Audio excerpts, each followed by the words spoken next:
Welcome back. Today, I'm going to listen to some more Band-Maid, and I finally worked my way up to the album World Domination. Now, we have already heard a couple of songs off this album because they were on the singles before that album. But the first song on here is I Can't Live Without You. Of course, I was in high school in the 1980s, so I Can't Live Without You kind of reminds me of a song by that Irish band. I mean, the title of it reminds me of the lyrics of that song. I haven't heard this one in a while, and I honestly can't remember what it sounds like. I assume that the music doesn't remind me of that. And unlike the previous albums that I've bought from Band-Maid, at least the earlier ones chronologically, that came with English translations, this one came out with a fold-out lyrics sheet, but it doesn't include English translations. It actually folds out quite a bit, and there are this cool artwork here that's kind of behind this bright orange fuchsia color with really tiny lyrics, but there are not English translations. And on the back is the World Domination logo. But anyway, that's what came with my album. And because there's no video for this one, we're just going to do the audio. If you are new here, I do pause occasionally to talk about what I heard. If you want to listen to the song straight through, Band-Maid has this song on YouTube, or you can buy the album like I did, plus it's on numerous music streaming services.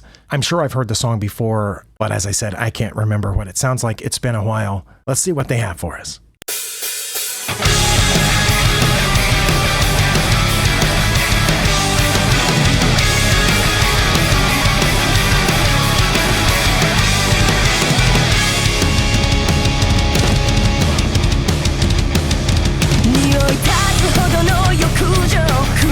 Wow, I think I have my internal volume turned up too loud. It was almost sounded like it was blowing out my headphones, or maybe they just mixed it in such a way that it felt like it was, you know, those old paper speakers where eventually the paper would come loose if you played too strong of a bass note through it. But it came in rocking hard, and then when the guitars cut out, and I think it was just drums and bass for a second, man, it was just pounding. I've adjusted my internal volume here. I'm going to start that over just out of curiosity. I think we had the hi-hat coming in, and then it just started rocking hard, which is the way I like it. And it's the way, in my opinion, that a rock group should open an album, to grab your attention right away.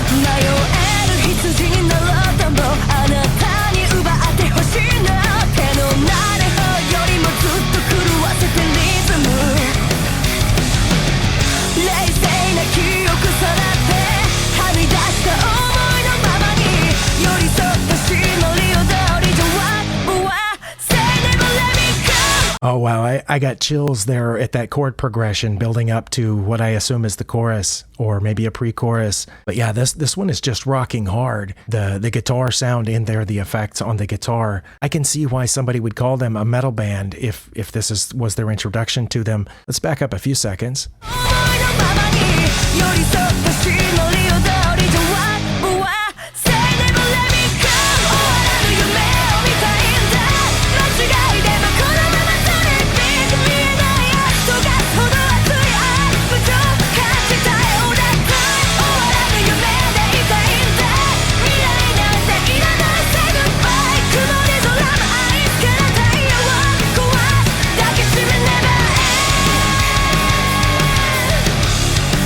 Wow, that was an interesting, I guess you call that a pitch bend there at the end on that final note. As Psyche carried it out, it kind of, fell off intentionally. It also felt like throughout that entire section, which again, I assume is the chorus, her voice, she was pushing the upper limits pretty hard, at least without switching into head voice. And this album came out in 2018, so Psyche is a year removed from her vocal surgery. She's had plenty of time, to get back into the swing of things and learn the new techniques. But man, she didn't have any fear about pushing the limits of what her voice can do. At least that's what it felt like here. And again, this song is pushing hard. I like it. Let's keep going.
again with the pitch bend on that final note coming out of the chorus. That time, I don't know if they went up a key or if it was the same as the first chorus, but again, it was almost hurting me how hard she was pushing those upper limits. And the speed of the song, the speed that's required of the rhythm guitarist is pretty impressive, especially for those of us who know that Miku was continuing to learn the rhythm guitar up through this point, and to write and release a song this fast with a rhythm guitarist that's only been practicing for, 3 or 4 years at this point. That takes a lot of courage. Also, throughout the second verse, which I didn't notice in the first verse, Kanami was playing with the lead guitar in the right ear. And of course, on the bottom, Misa and Akane were just laying it down. Wow, I don't know why this one didn't have a music video. It just sounds really impressive so far. I'm going to come out of that chorus again. I don't know if we're about to get a guitar solo. We're about to find out.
Oh, wow.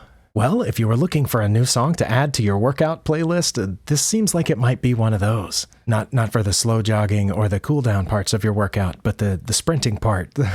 Oh my goodness. That got my heart rate up in a good way. And now I just want to go ahead and hear more from this album. The next song on the album was Play, which was included on the single that we already covered. And the third track is One and Only. I'm pretty sure there's no music video for that, although there might be a fan cam. So we're just going to get the audio for this one too. And this is another one that I don't remember off the top of my head what it sounds like. I'm sure I've heard it before. I'm not pretending that any of these songs are new to me, but I certainly haven't heard it often enough to be familiar with the way the tune sounds.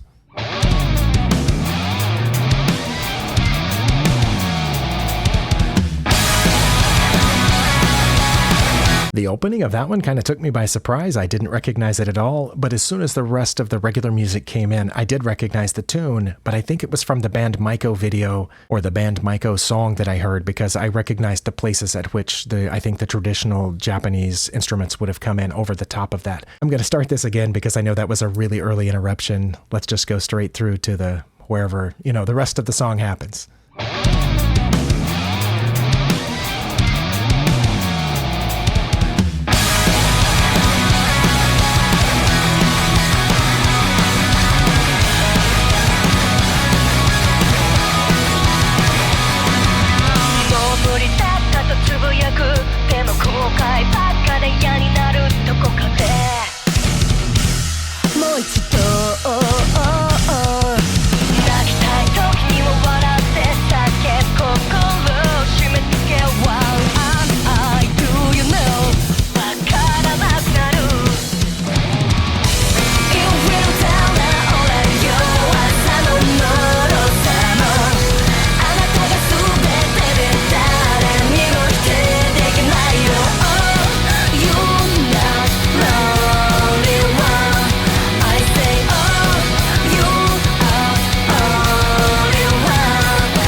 Okay, yeah, I definitely remembered the Band-Maid version better than this version, and I think it was Tora and Tora. which was Band-Maid's reworking of One and Only. Okay, so I think I've heard the Band-Maid version more than I've heard this version. It has a very catchy, memorable chorus. Not to mention, I was blown away by the bass work in this one, which I almost didn't hear in the previous song relative to this one. In this one, the bass is more magnified, at least to me, and there was definitely some hard drum work there. But then there was a lot of pullback, too, exposing the vocals, which isn't always the best idea, but it's kind of nice sometimes when it happens, when the music just steps back a little bit and lets the vocalist shine as it did here. And as always, I assume that the second verse will be slightly different than the first one, so let's keep going.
I'm going to back up and catch that part again. It was a little bit of a surprise. And in fact, Psyche kind of went, ha, as if she knew she surprised you. Okay, I think I've backed up far enough to catch the part before that little breakdown, which sounded really fun. It was just such a surprise that kind of threw you for a loop. But now that I know it's there, let's see what that sounds like again.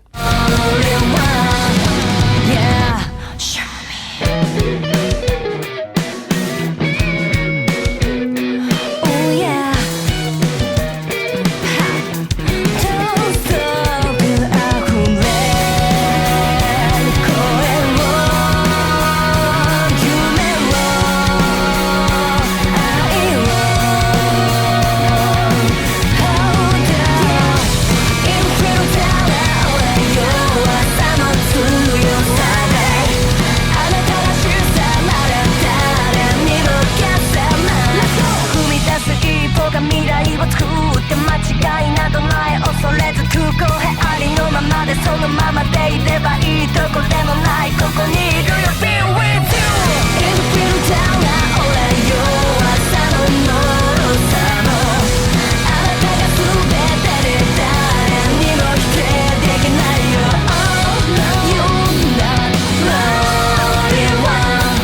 Oh, wow. And there were a couple of more surprises in that song, too.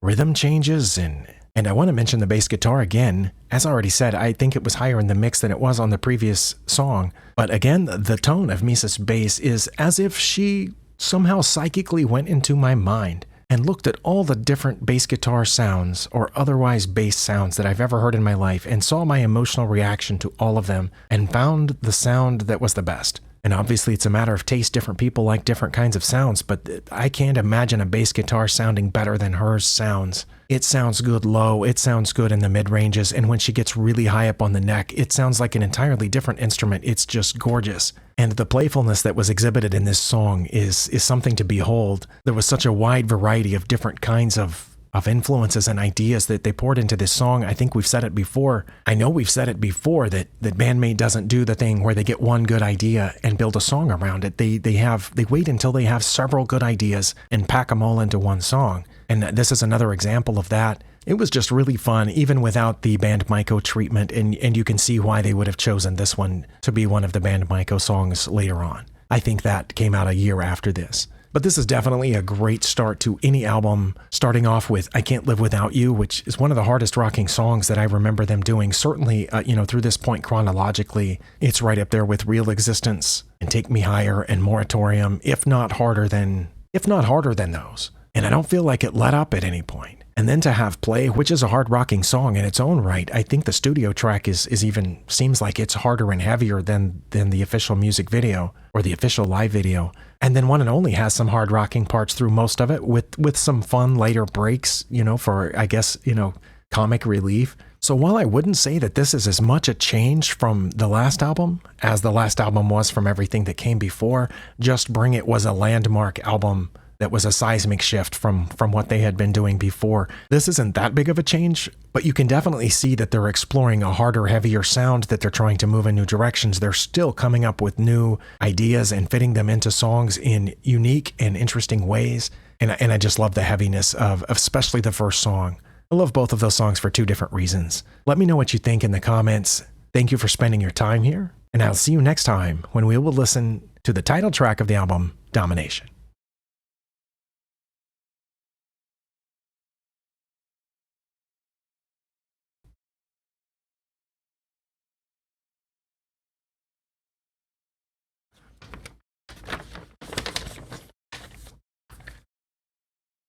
I'm sure I've heard this song before, I just don't remember it for sure.